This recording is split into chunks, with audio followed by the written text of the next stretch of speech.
This was the real value add that we had on this site, and other developers that were looking at this didn't have this value. We've already sold 7 of the units off plan. You know, I mentioned launching when we finished. 7 of them are already sold.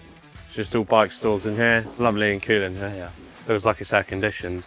If we're going against a competitor that's got a building without private amenity, it's a huge difference.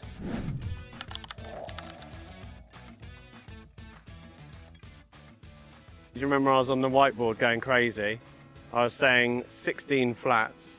These spaces here used to be parking for cars as the office.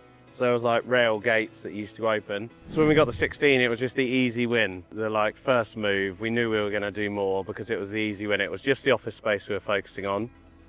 It was also the roof space, this converted space. We didn't go in for planning for this and we didn't go in for planning for this. It was just get something done so we can get the site bought. And the reason we need to do that is because if we bought the office building and then got rejected at any residential planning, we're lumbered with an office building that we've then got to find a tenant for.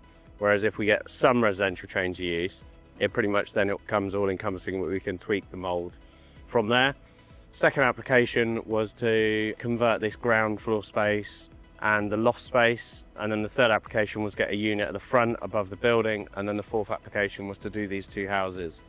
We split up the applications because we don't want house development to delay an approval and other things. So you can see this is the downstairs design plan.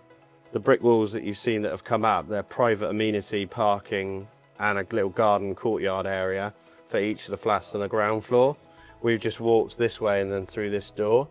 These 2 houses are 3-storey and then we've still managed to maintain some parking on the site. When we got the planning on the site, the council, because you kind of get into an open dialogue with them, transport is quite a big one because you can't develop a site if they can't transport places. Yeah. And Oxford has now got its own congestion zone in Oxford city centre, which is crazy that a smaller city like Oxford does. So they're trying to go car free. So they're actually in Abingdon also trying to adopt a similar model and try and go as car free as possible. So I'll show you the bike store shortly, but we've got storage for 88 bikes because they wanted 2 bikes per bed on the whole site, which is crazy. A little 1-bed unit. So this is almost done. It uses a bit of storage. This all just needs to come up and get cleaned out. On this site, we've already sold 7 of the units off plan. You know, I mentioned launching when we finished. 7 of them are already sold. So you have 4 flats off this hallway. 1, 2, 3, 4. These ones are duplexes, which are quite cool. So you've got kitchen, living space through there.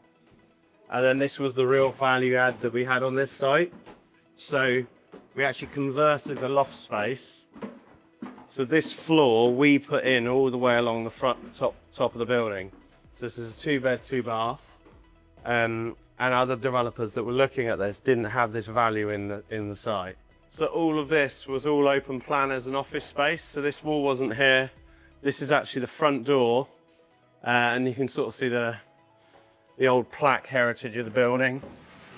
We have the old Maltings, which we're keeping and retaining. So this is going to be like a little sofa area, window. There's going to be a little like post box here, front door, so everyone will have key fob access to get into this communal area, which is into the flats.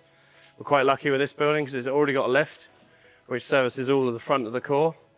So we'll go up to the flats upstairs and have a look at those. Most of these ones through here are pretty much done. As you can see, pretty much a finished unit. Another flat, I mean, once you've seen one, you've seen them all really. They're not much difference. I suppose the only major change is we're fitting a cast iron, old school looking, because it's a Maltings building, balcony all the way along the back of this building, which goes up 3 stories. So a lot of these will have a door access onto their own private balcony.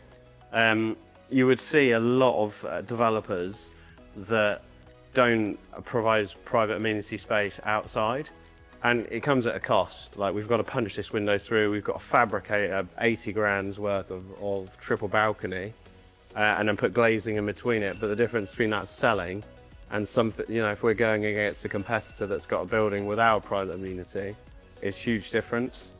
So it's just about going considering the extra mile. We'll go up to the top floor.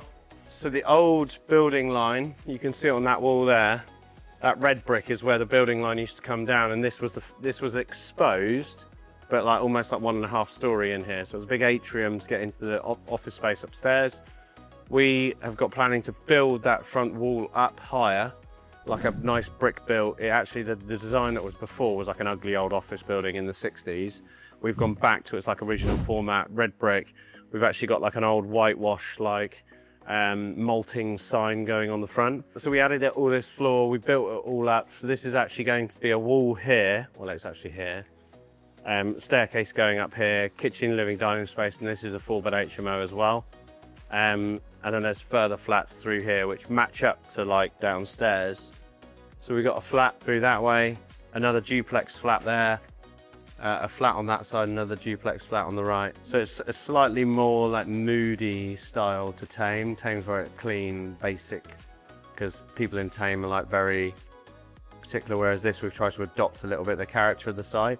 I mentioned that when we did your induction, I showed you like the brochure and like the hops that we put on the branding and the timeline. So we try to create a bit of a story with all of our sites. It's difficult to do that with a modern office because there's not much character. You lean into the location rather than the building, but this building has got so much character. We've really lent into it being the Maltings building, gone for like industrial feel colouring, like quite a moody off-white that's a bit grey.